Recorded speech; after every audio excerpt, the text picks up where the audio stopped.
Thanks, Dylan. Well, in Washington, D.C., the 2026 Farm Bill is now closer to a full House vote. The majority haven't voted in favor. The motion is agreed to, and H.R. 7567 as amended will be reported favorably to the House without objection. Thank you, Chairman. The Farm, Food, and National Security Act of 2026 was advanced by the House Ag Committee with a bipartisan vote of 34 to 17. Lawmakers spent nearly 23 hours Tuesday and Wednesday considering more than 100 amendments. On day one, the chairman opened the dialogue by allowing lawmakers to voice their shared issues over the lack of SNAP funding, big ag, and lack of liability for pesticide makers, as well as President Trump's tariffs in this legislation.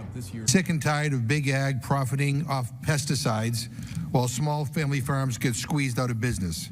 Unfortunately, last year when Republicans advanced H.R. 1, the One Big Beautiful Bill, it cut SNAP by $187 billion, and it was a betrayal of the Farm Bill coalition. Trade policies have disrupted export markets they spent years building. Economists warn that costs are climbing. Crop prices are weak and more farms are going bankrupt, which is not exactly the golden age that was promised. Chairman Glenn Thompson says while this bill is not perfect and still lacks many priorities, he encouraged the committee not to let perfection get in the way of good. Some of our friends on the other side of the aisle, at least based on what I've heard so far, none of my growers would agree with all that. And in fact, I've got a letter here from the North Carolina Farm Bureau strongly supporting passage of this farm bill. I'm proud to represent over 10,000 producers in one of the most diverse ag districts in Illinois, which is why I look forward to voting in favor of the 2026 Farm Bill and the Ag First policies it includes. When rural America thrives, the rest of the country does as well. And this legislation provides the support our communities have asked for and needed for years. Ranking member Angie Craig has been very vocal about her opposition to this legislation, saying the process to pass this bill has been anything but bipartisan.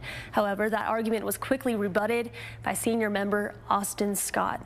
Sadly, Republicans seem determined to continue down the partisan path, which leads us to the bill before us today and that we are about to mark up.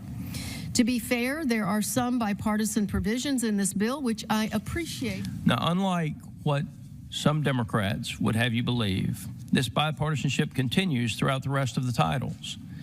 This may go down for people who actually look at the facts as the most bipartisan farm bill ever.